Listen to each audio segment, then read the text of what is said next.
Özellikle biz tabii halkımıza pahalı ekmek yedirmemeye çalışıyoruz. Ama bu arada esnafımız da mağdur olmasın diye çalışıyoruz.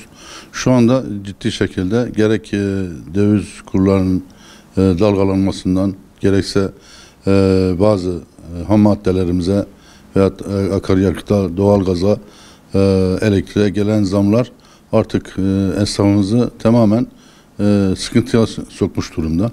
Biz bir nebze olsun bunları hafifletmeye çalışıyoruz. Yoksa bizim öyle keyfi bir fiyat tarifi verilmemiz, keyfi fiyat artışı yapmamız yoktur. Zaten burada bizim en çok sıkıntımız şudur. Bunu Cumhurbaşkanımız da açıklama yapıyor veyahut da yetkililerimiz de açıklama yapıyor. Stokçuluktan ve fırsatçılıktan vazgeçmediğimiz müddetçe biz bu sıkıntıları bir türlü atlatamayacağız. Özellikle stokçulardan gerçekten rahatsız olmaya başladık. Yani bir yağ furyasından, bir un furyasından, bir buğday furyasından artık yani gıda, bu halkımızın gıdasının üzerinde oynanan oyunlar kalksın istiyoruz. Bakın geçen 15 gün önce, 20 gün önce biz fiyatı vermiştik.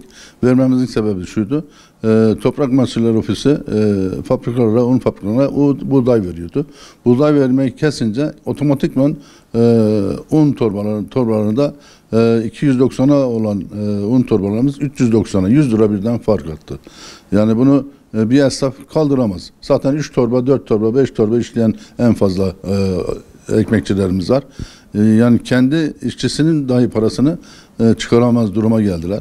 Biz tabii bu arada Sayın Valimiz devreye girerek Toprak Mahsulleri Ofisi'nden buğdayın tekrar geri temini yapılacak denince biz 20 gün önceki verdiğimiz tarifeyi tekrar geri durdurduk, çektik.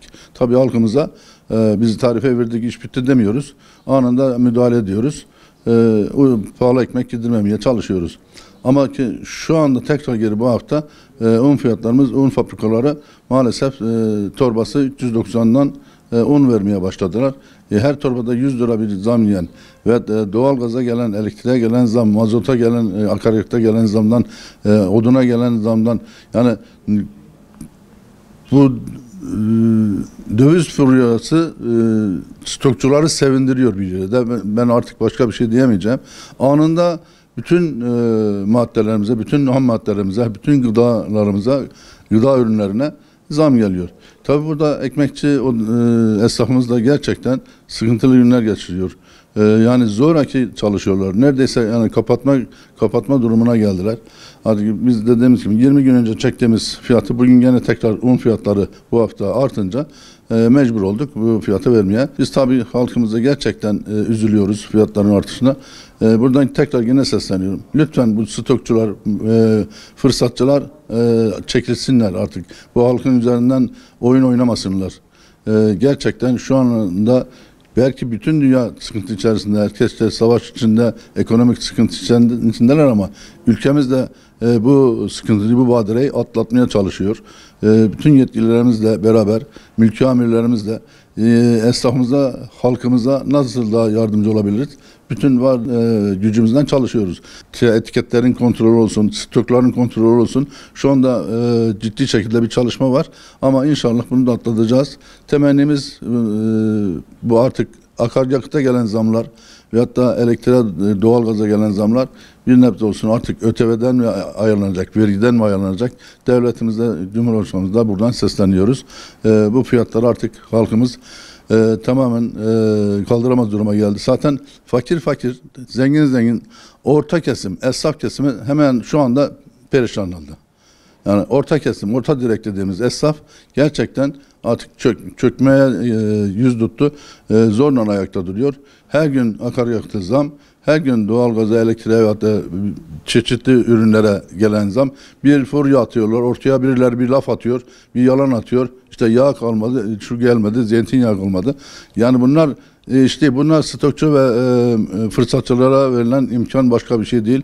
Bizim halkımızın üzerinden, ellerini üzerimizden çeksinler. Biz zam olmasını istemeyiz kesinlikle. Ama girdi maliyetindeki fiyatların artışı, una yapılan zam, doğalgaza yapılan zam, elektriğe yapılan zamdan dolayı ister istemez fiyatlar güncellemek zorunda kaldık. Keşke biraz daha uygun olsa un, doğalgaz biz bunları daha uygun fiyata satabilsek, ekmeğe, vatandaşa daha uygun fiyattan hizmet edebilsek.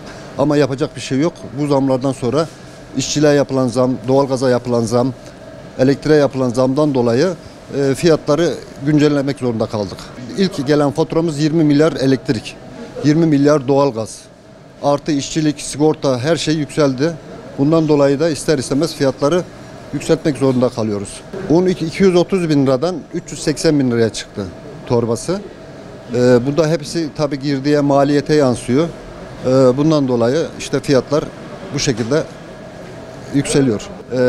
Biz de bundan dolayı yetkililerden, işte devlet büyüklerimizden bununla ilgili biraz şey yapmalarını istiyoruz. Yani fiyatları sabitlemelerini istiyoruz. Her gün zam geliyor.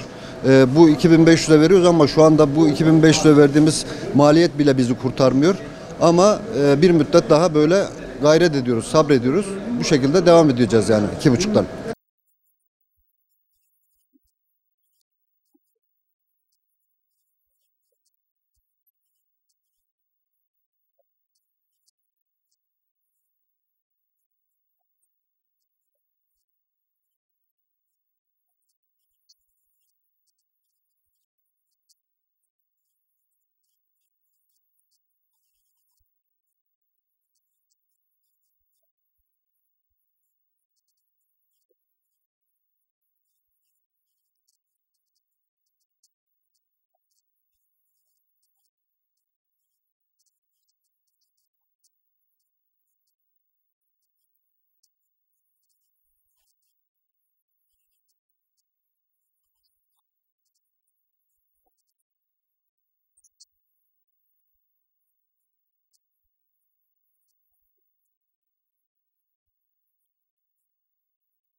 Bilgim yoktu, şu an gelince öğrendik. Hani 2,5 olmuş.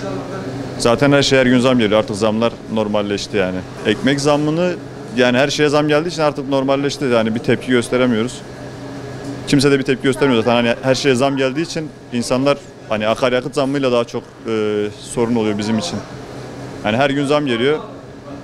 Almak istemedikleri fiyattan hani bir gün öncekinden zamlı, hani indirimli alalım diye gidip alıyorlar. Sonraki gün tekrar gidip depolarını dolduruyor insanlar. Hani bu durum artık bir şey yapılması gerekiyor ama sorun yani. Yani ekmeğe sadece zam değil ki, her şeye yakıta zam geliyor. Yani şu anki gündemimizde en ucuz olan ekmektir yani. Vatandaş bunu bir algılamasın. Niye diyeceksin? Akaryakıt olsun, diğer gıdalar olsun, her şeye %100 zam geliyor ama ekmeğe geldiği zaman vatandaş buna sistem etmesin yani. Diğer zamlara göre ekmek normal yani fiyatları. Alıştık, yok hiç haberim yok. Ya zaten evden kalkıyorsun sabahleyin, bir şeyi almaya gittiğin zaman acaba bunun fiyatı ne oldu, ne olur bilmiyorum. Herkes canının istediği gibi zamı koyuyor. Nereye gitsen artık buna alışacağız, başka çaremiz yok.